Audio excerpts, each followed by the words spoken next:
In the ABC program, the guests also talk about democracy.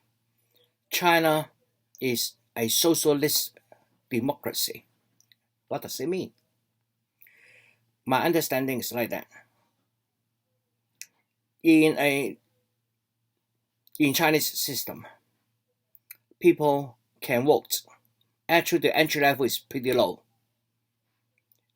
Any person who has not been ruled by the court with no political rights can vote when they are older than, I think it's 18 years old. 18 years old.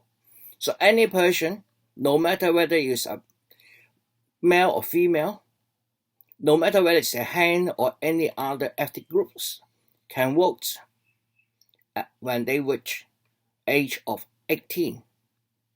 Quite low. What about standing to be voted in? Okay, you only need 7 signatures in order to be able to stand for election. Can that be any lower? I don't think so. So yes, in China there's voting. The voting is as common as anywhere else in the world. And the entry to be elected is actually much, much lower than many democracies around the world. Here, I also want to make a note about democracy and good government. They are not necessarily equal. Democracy is a method of choosing government. Whether the government is good or not should be measured by other parameters rather than the pure single dimension of whether it's democratic or not. Among the 200 plus countries on earth today, about 3/4 claim to be some form of democracy.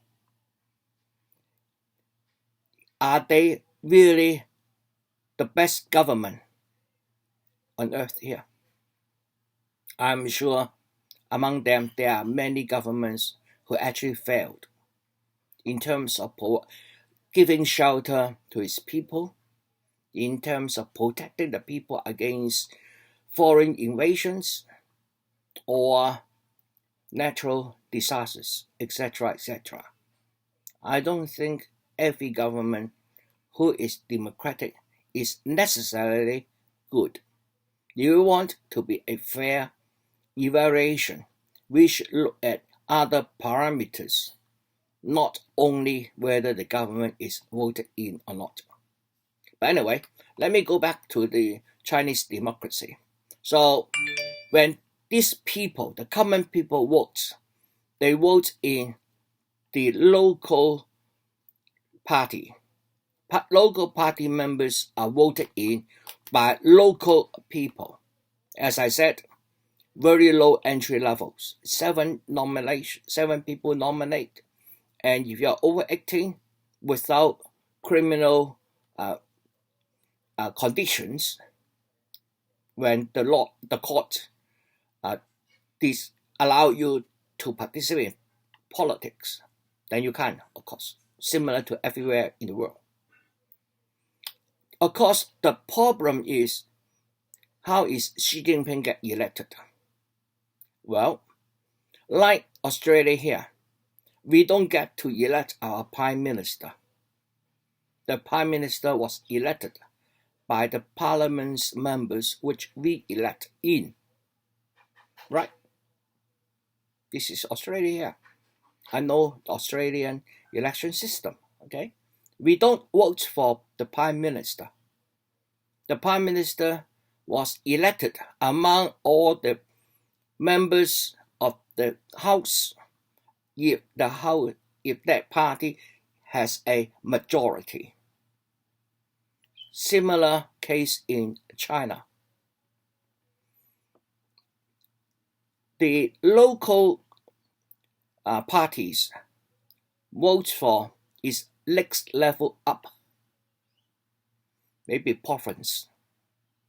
and the province votes for the next level up, national. And there it goes. The top authority in China is the National People's Congress, similar to the parliaments here in Australia. I have a little measuring unit to measure how democratic a government is.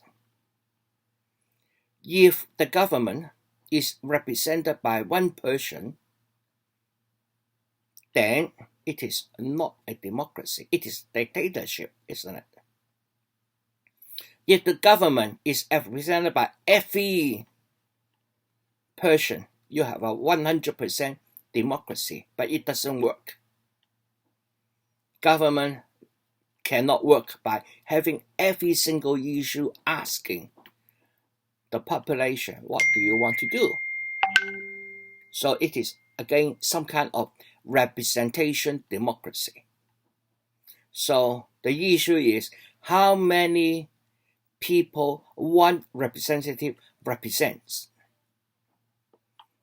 The more people one representative represents, the less democratic the society is. Is that right? Because, as I said before, if one person represents the whole country, it's a dictatorship. So if one person represents two persons, it's much better than one person representing 10. Very simple metric. So let's do a little bit of calculation. See how many people is represented by one person in the National People's Congress. The National People's Congress has about 3,000 members. So 1.3 or 1.4 billion people is represented by 3,000 people. So you do the maths. I'm not going to tell you the answer. You do the maths. Okay. What about here in Australia? All our members together. You can go online, search, and find out how many members in the House and how many members in our Senate. These are our representatives. And then we also can find out the population of Australia. And then you divide the number of people in Australia by the number of members in the parliament. We get the how many people each of our parliament member represents. So we got two numbers. Then you will know which country is more democratic. Remember, the smaller the number, the more democratic it is. Do you want to do a calculation? I'm not going to tell you because you won't trust me. So I will let you do your research and then come to a conclusion yourself. Is that a fair matrix? Just remember, we don't elect our prime minister. So is China. They don't, common people don't get to elect the president. The president is elected indirectly, just like our prime minister is elected indirectly.